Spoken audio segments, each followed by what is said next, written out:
तो चलिए स्टूडेंट्स, आज जीनोन के वेरियस कंपाउंड्स हमने यहाँ पे लिए हैं और इनके हम शेप और ज्योमेट्री दोनों डिस्कस करेंगे एज पर VSEPR थ्योरी। तो फर्स्ट ऑफ ऑल हम जीनोन के जो ऑक्सीजन के साथ कंपाउंड है जीनोन ट्राईऑक्साइड, इसका हम स्ट्रक्चर ड्रॉ करेंगे। तो सबसे पहले हम इसमें किस तरह से चलेंगे, देखिए ये जो कंपाउंड O3, सबसे पहले आपने इसकी Q वैल्यू निकालनी है। Q मतलब वैलेंस इलेक्ट्रॉन्स के साथ जब हमने हाइब्रिडाइजेशन के लेक्चर्स किए हैं उसमें आपको इसके बारे में सारी डिटेलिंग बताई हुई है। जीनोन में 8 वैलेंस इलेक्ट्रॉन्स है, प्लस ऑक्सीजन में 6 वैलेंस इलेक्ट्रॉन्स है और ये 3। हमारे पास ये आ गया 8 + 18, तो ये हमारे पास आ गया 26। अब इसको डिवाइड किसके साथ करना है, 8 के साथ। और ये सारा मैंने आपको प्रीवियस वीडियोस में बताया हुआ है। 3 और हमारे पास 2 आ गया। जब यहाँ पे इवन आएगा तो मैंने बताया आपको इसे 2 से डिवाइड करना है। और अब ये क्वोशंट और रिमाइंडर को ऐड करेंगे तो हमारे पास ये दोनों 4 आ जाएगा मिला के। अब 4 में इसकी जो हाइब्रिडाइजेशन है वो क्या आएगी, sp3। आप प्रीवियस वीडियोस देख सकते हो मेरी, ये सारा हमने डिटेल में डिस्कस किया हुआ है। और इसके बाद जो इसकी ज्योमेट्री है, हमें ये भी पता है कि जो हाइब्रिडाइजेशन होगी वो हमें ज्योमेट्री बताएगी। ज्योमेट्री sp3 में कौन सी होगी, टेट्राहेड्रल ज्योमेट्री है। और अब इसमें लोन पेयर बड़े ज़रूरी हो जाते हैं निकालने के लिए, क्योंकि लोन पेयर ही हमें बताएगा कि शेप कैसी है। अगर तो लोन पेयर हमारे पास 0 आ जाए तो शेप और ज्योमेट्री दोनों सेम होंगी। बट यहाँ पे चेक करते हैं अभी लोन पेयर निकालने का क्या इसमें फार्मूला। ये देखिए 4 आ गया। ये जो Q वैल्यू उससे आप साइड एटम माइनस कर दीजिए, तो साइड एटम्स कितने हैं, 3। तो यहाँ पे कितनी लोन पेयर आ गई, 1 लोन पेयर है। अब हम जीनोन ट्राईऑक्साइड को किस तरह से, यहाँ पे पहले तो हम शेप इसकी ड्रॉ करें। देखिए ये हमारे पास टेट्राहेड्रल है, तो किस तरह से आएगी ये टेट्राहेड्रल ज्योमेट्री के, ये हमारे पास इस तरह से इसकी जो शेप आ गई है। तो अब देखिए हमें लोन पेयर यहाँ पे 1 नज़र आ रहा है। जब लोन पेयर 1 है तो एज पर VSEPR थ्योरी ये यहाँ पे लोन पेयर हम रख सकते हैं। अब लोन पेयर जब इधर आ गए तो ये कौन सी ज्योमेट्री बन गई हमारे पास, ये ज्योमेट्री बन गई है पिरामिडल। तो इसमें जो ये ज्योमेट्री किस तरह से देखेंगे, अब लोन पेयर 1 है तो ज्योमेट्री और शेप यहाँ पे अलग आ जाएगी। जैसे अगर 0 आता तो ज्योमेट्री और शेप दोनों सेम आनी थी। पर यहाँ पे क्या आ जाएगा, यहाँ पे जो शेप है ये हमारे पास पिरामिडल आ गई, ये पिरामिडल शेप। तो इस तरह से ये वाला जो कंपाउंड है वो हमने देख लिया, इसमें ज्योमेट्री आ गई टेट्राहेड्रल और जो शेप है वो पिरामिडल। तो इस तरह से ये वाले कंपाउंड में हमने ज्योमेट्री, थोड़ा यहाँ पे लिख लेते हैं ऐसे, ये ज्योमेट्री इसकी कौन सी है, टेट्राहेड्रल, और इसकी जो शेप है वो आ गई हमारे पास पिरामिडल। तो आप ये नोट डाउन कर लीजिए, जीनोन ट्राईऑक्साइड में इस तरह से हमारी शेप और ज्योमेट्री आ गई है। अब नेक्स्ट कंपाउंड हमारे पास फ्लोरीन के साथ है, जीनोन टेट्राफ्लोराइड। तो इसका किस तरह से हम ज्योमेट्री और शेप देखेंगे। सबसे पहले देखिए Q की वैल्यू निकालेंगे। Xenon 8 valence electrons plus fluorine के 7 वैलेंस इलेक्ट्रॉन है 4, तो हमारे पास आ जाएगा 36 को किससे डिवाइड करना है, 8 से। तो इसमें भी हमने सब सीखा हुआ है प्रीवियस वीडियोस में, आप देख सकते हैं, मैं लिंक डाल दूंगा इस वीडियो के नीचे। तो हमारे पास आ जाएगा 32, तो यहाँ पे बच गया 4। जब इवन आएगा तो इसको 2 से डिवाइड करेंगे तो हमारे पास ये 2 आ गया। तो टोटल एक इसका क्या आ गया, 6x की वैल्यू।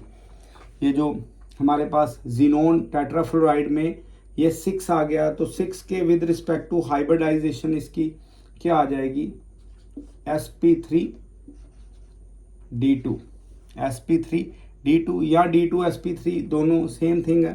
अब क्योंकि अभी केमिकल बॉन्डिंग के कॉन्सेप्ट में हम जो कोऑर्डिनेशन या ट्रांजिशन एलिमेंट वाला नहीं लगा सकते कि इनर डी ऑर्बिटल या आउटर डी ऑर्बिटल, जब हम लेटेस्ट स्टेज में कोऑर्डिनेशन केमिस्ट्री में देखेंगे।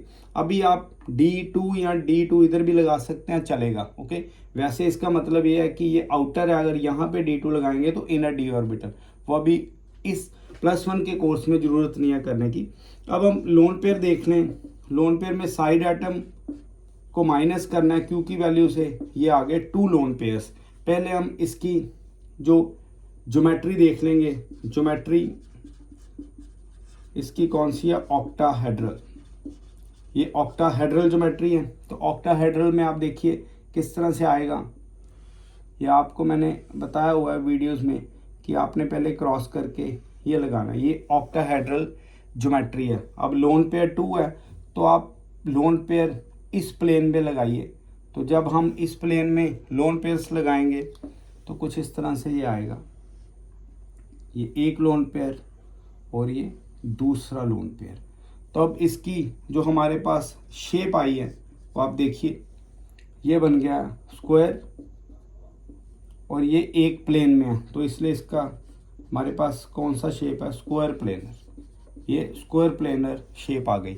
तो इस तरह से हमने ये वाला कंपाउंड भी कर लिया। पहले हमने ज़ीनोन ट्राईऑक्साइड देखा, अब ज़ीनोन टेट्राफ्लोराइड देखा, जिसकी जो शेप है वो स्क्वायर प्लेनर आई है, ज्योमेट्री का है ऑक्टाहेड्रल एज पर हाइब्रिडाइजेशन।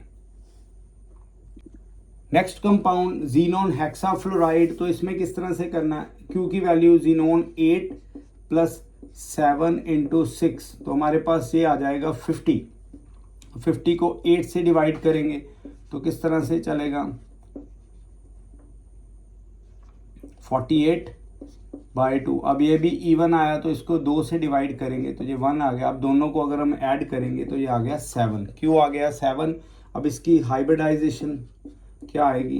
ये आ जाएगी, ये देखिए D3sp3। आप चाहे D इधर लगा लो, ये मैंने इधर लगाया फॉर योर कन्वीनियंस। अब हम यहाँ पे इसकी ज्योमेट्री देखेंगे तो ज्योमेट्री इसकी आ जाएगी। देखिए ये जो 7 वाला आएगा तो pentagonal bipyramidal, pentagonal bipyramidal, pentagonal bipyramidal है। तो इसमें लोन पेयर निकालें।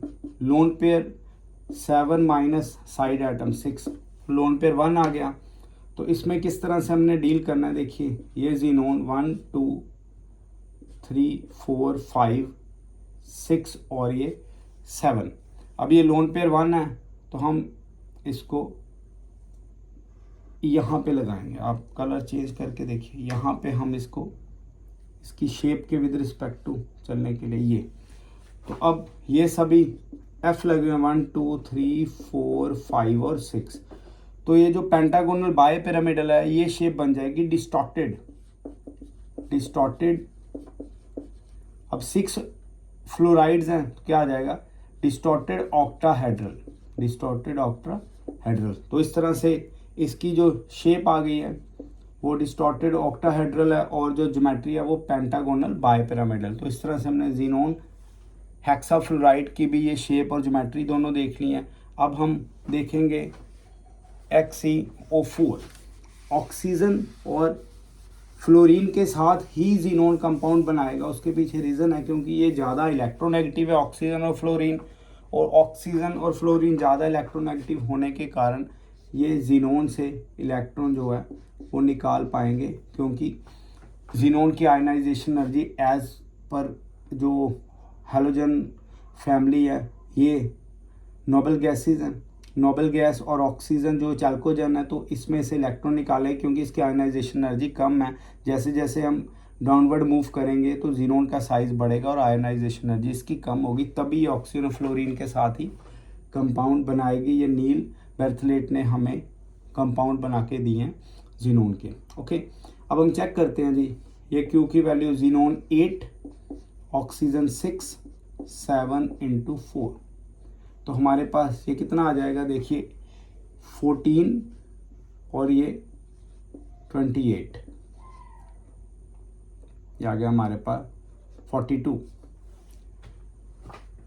42 को डिवाइड करेंगे 8 के साथ तो क्या आएगा